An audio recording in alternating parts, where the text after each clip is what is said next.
kalau sekarang bagaimana sih makanan yang wajib untuk ibu hamil usia 4-6 bulan ya, trimester kedua, supaya anaknya cerdas dan juga nggak stunting. Yuk. Pada fase ini ya, usia 4-6 bulan ya, si janin sudah mulai berkembang nih teman-teman. Jadi ketika sudah usia 4 bulan pasti ruhnya sudah ditiupkan kan. Dia akan berkembang menjadi seperti ini teman-teman. Ya, sudah mulai jelas nih bentuknya bayinya, dan dia tinggal penyempurnaan pembentukan, membentuk seperti manusia normal ya. Ketika tadi fase pertama ya, yang ini ya, nih fase pertama tadi pembentukan, kemudian ini adalah fase perkembangan. Apa aja nih yang berkembang di sini, yaitu ini indranya sudah mulai aktif teman-teman, sudah mulai biasa diajak ngomong, detak jantungnya sudah mulai terasa ya kan, kemudian alat kelaminnya sudah mulai bisa kelihatan dengan jelas ya. Nah, inilah fase paling aman. Kenapa? Karena ya tadi pertama 0-3 bulan kita mungkin mual-mual muntah ya. Tapi kalau 4-6 bulan ini tergolong aman ya. Jadi kita udah mulai kurang nih mual muntahnya, kita udah mulai enak makan, sudah mulai enak untuk beraktivitas seperti biasa ya. Maka dibilang fase paling aman. Zat gizi apa sih yang diperlukan? Hampir sama aja sih dengan yang pertama ya, fase pertama, yaitu protein, asam folat, B3, B6, B12, zat besi, vitamin C, kalsium ya. Protein ini tadi untuk membentuk ini tadi ya, berkembang ya. Ini kan menjadi besar.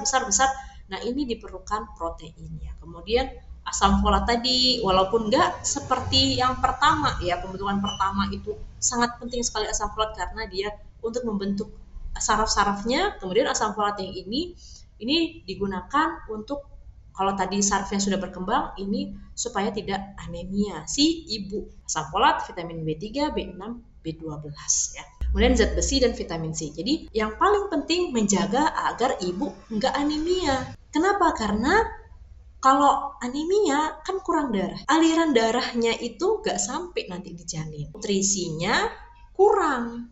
Nah, kalau nutrisi kurang, si janin kurang mendapatkan makanan. Di sini pentingnya kenapa ibu harus menjaga supaya nggak anemia ya. Dijaga asam folat, B3, B6, B12. Nah, ini dijaga banget ya supaya tadi aliran darahnya lancar. Nah, jadinya nutrisinya sampai ke janin. Begitu juga dengan kalsium dan vitamin D, ini untuk pembentukan tulangnya ya. Gimana cara makannya? Hampir sama aja sih dengan yang trimester 1 ya. Cuman di sini ada penambahan energi ketika nanti makanan pokoknya yang tadinya lebih sedikit, mungkin sekarang mungkin lebih banyak sedikit ya, untuk menambah energi.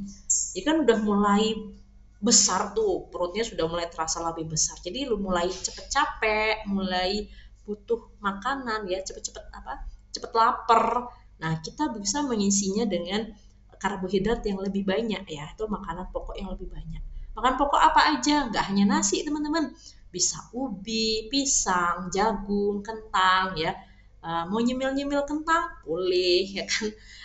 Terus ubi, terus apalagi ya, sagu ya. Masih banyak lagi yang lainnya ya, itu sumber makanan pokok. Sekali makan ya diusahakan seperti ini teman-teman ya. Ada makanan pokoknya, sayur, protein hewani, protein nabati, kemudian ini adalah buah-buahan. Usahakan setiap kali makan ada unsur seperti ini ya, supaya kita kehamilannya kuat dan sehat ya. Jadi janinnya juga sehat insya Allah. Paling penting apa sih di sini? Yang paling penting teman-teman, kalau tadi kita ada yang di trimester 1 kita mungkin minum jahe ya untuk supaya mengurangi mual. Kalau di sini sudah lebih enak sih ya. Apa-apa boleh dimakan, apa-apa boleh dimakan.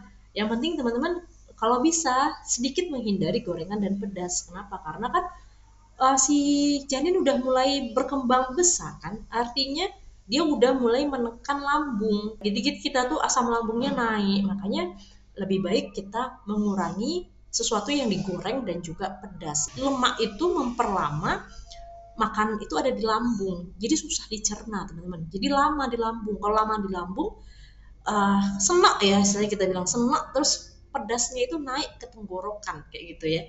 Makanya lebih baik gak usah lah yang pedas-pedas ya. Boleh sekali-sekali, tapi intensitasnya ya, jumlahnya dikurangin teman-teman supaya nggak sakit perut gitu kan. Tetap olahraga ya, dan minum air putih 8 gelas per hari ya. Nanti bisa ditambah nih 8 sampai 10 gelas kalau memang kita aktif banget ya. Kemudian kita juga harus perlu untuk berjemur ya, kena sinar matahari untuk mengaktifkan vitamin D-nya, dan juga positive thinking. Tetap nih harus positive thinking teman-teman, selalu merasa bahagia supaya kitanya merasa kuat, tenang ya, sehat. Nah, janinnya juga gitu, janinnya juga berkembang sehat, kuat ya. Jadi dia juga merasa, oh saya dibutuhkan nih untuk dilahirkan. Jadi dia aktif ya teman-teman. Makanan wajibnya tadi apa aja? Oke, makanan wajibnya yang protein tadi. Yang protein itu adalah protein hewani dan nabati. Protein hewani apa aja? Lauk-lauk hewani teman-teman. Ya, itu telur, ikan, daging, kerang ya, ayam, dan lain-lain. Protein nabati apa? Ya itu tempe, tahu, kacang-kacangan, asam folat, vitamin B3, B6, B12 itu banyaknya di kacang-kacangan dan juga sayuran gelap. Buah-buahan juga, teman-teman. Ya, buah-buahan yang berwarna-warni itu banyak mengandung asam folat, vitamin B3, B6, B12. Itu banyak, ya. Kemudian sayuran-sayuran yang berdaun gelap itu juga banyak. Besi dan vitamin D, vitamin C ini banyaknya nih di protein hewani. Yang di nabati ada, tapi kemudahan untuk diserap tubuh itu adalah protein hewani. Gitu juga dengan kalsium dan vitamin D, itu lebih baik kalau bisa minum susu ya syukur, alhamdulillah. Kalau enggak, dia ada di protein hewani. Yang paling penting itu protein hewani teman-teman ya, karena mudah untuk diserap, itu lebih mudah untuk diserap ya, kayak gitu. Yang sekedar share aja sih, kalau dulu saya seringnya tuh pakai telur ya. Kenapa? Karena telur itu mudah dicerna teman-teman. Susu telur itu mudah dicerna ya. Jadi setiap hari itu menu saya tuh harus ada telur ya. Jadi kalau daging-daging iya sekali-sekali, tapi saya lebih seringnya itu menggunakan telur ya, sekali makan 2 kayak gitu. Itu saya dulu seperti itu, kadang-kadang pakai telur, kadang-kadang pakai ayam, daging, ikan ya, macam-macam. Kadang-kadang kita ada yang itu ya kayak ngidam gitu ya. Ngidam itu sebenarnya zat gizi yang diperlukan di dalam tubuh tapi nggak ketemu, nggak ada. Akhirnya si bayi itu minta ya. Jadi tubuh kita itu minta sesuatu yang makanan itu, padahal makanan itu tuh dia mungkin ada mengandung zat gizi tertentu yang nggak ada dalam tubuh, makanya dia minta kayak gitu loh. Nah, dia butuh itu kayak gitu. Perlu nggak sih diturutin ngidam itu? Sebenarnya ngidam itu mungkin sugesti. Ketika kita sudah memenuhi makannya ini ya, kemudian kita udah minum suplemennya juga ya. Kalau perlu ya minum suplemen. Kalau kita nggak bisa makan sehari makan kayak ginian, ya perlu minum suplemen.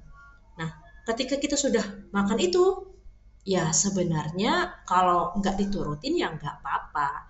Cuman kalau ibu hamil ini kan mut-mutan ya. Kalau dia ngidamnya diturutin, itu kan moodnya baik, naik kan. Nah, kalau naik dia senang, bayi senang, sehat. Kayak gitu sih sebenarnya ya, intinya seperti itu aja. Tapi kalau ngidamnya rumah, mobil, lain lah ya. Ngidam biasanya sesuatu yang dimakan aja ya teman-teman. Oke, gitu ya teman-teman. Kira-kira mudah-mudahan bermanfaat ya. Oke, kalau misalkan kalian suka dengan video ini dan merasa video ini bermanfaat untuk kalian, silahkan subscribe ya channel ini Miss Ali Gizi. Kemudian kalian bisa share dan juga like ya video ini supaya teman-teman bisa mendapatkan update untuk info gizi lainnya. Oke, terima kasih ya teman-teman. Assalamualaikum warahmatullahi wabarakatuh.